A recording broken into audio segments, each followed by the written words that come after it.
You have seen this every day, all around you, be it in relationships, at work, or even online. The less toxic a man, the more vulnerable he is. This is beyond just harmless trolling. It has real life consequences too. And by the end of this video, you will understand exactly why. It starts with something that sounds completely fair. A man is told to treat a woman as an equal, the same respect, the same standards, and he plays along. Until the expectation changes. And then he gets to hear the three magical words, be a man. And he gets that a lot. Now he's supposed to take more responsibility, adjust more, spend more, and expect nothing in return. Well, except for indifference and resentment. And what if you don't want to play by these rules? I'm sorry, I didn't know I was talking to a princess. Stop being a Nara's order. Yes, the same people who say men and women are equal still use being like a woman as a slang to put men down. The irony is iconic. No, I'm not hitting on women, though I can understand why it might look like it.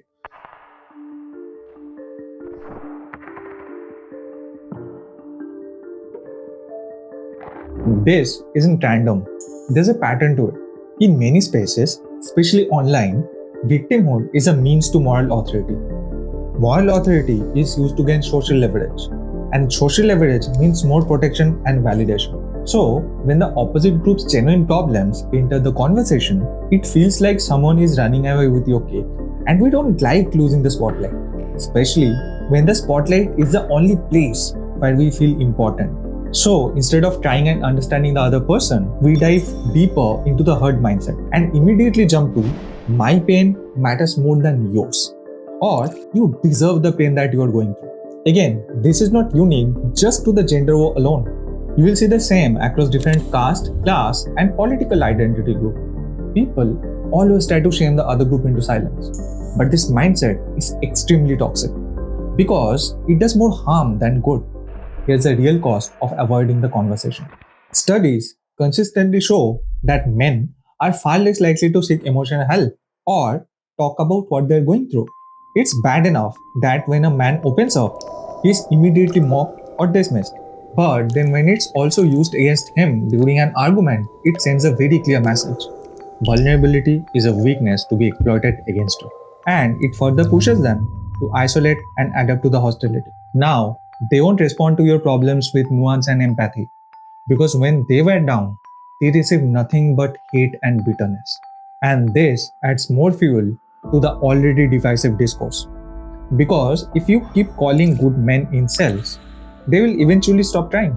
And then they become exactly what you kept calling them.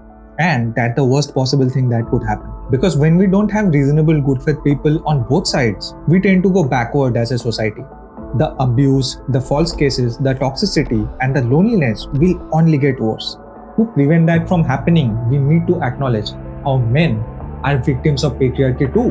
In India, women have traditionally been judged by their beauty, and men by their status. While the first has been widely questioned and challenged, the second remains exactly how it always has been. That is why Indian men are constantly interrogated with questions like, what do you do? How much do you earn? Is it a government job? A man can be kind, intelligent, emotionally mature, loyal, and thoughtful. But if he doesn't have enough status, none of those things count.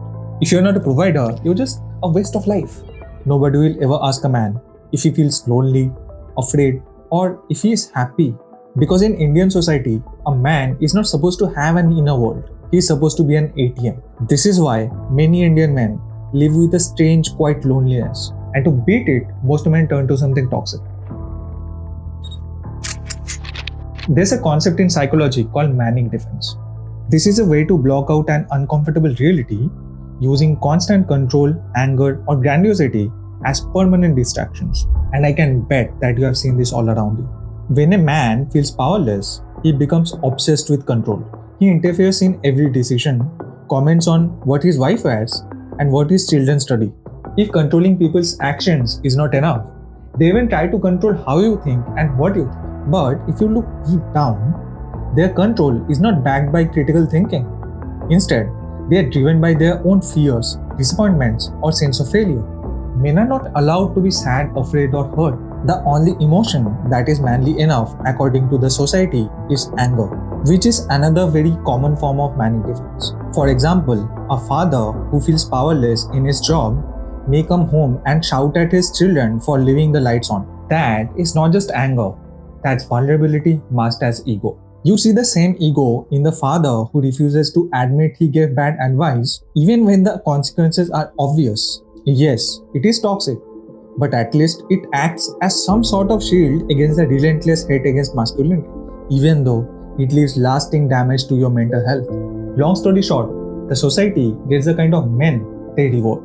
We keep asking men to be softer, more vulnerable, and emotionally open, but when they finally try, we punish them for it. So eventually, they stop trying. Then, they build an ego, and they become colder, harder, and more toxic. And then, we point at him and ask, what happened to men? I'll just leave with that, and thanks for watching.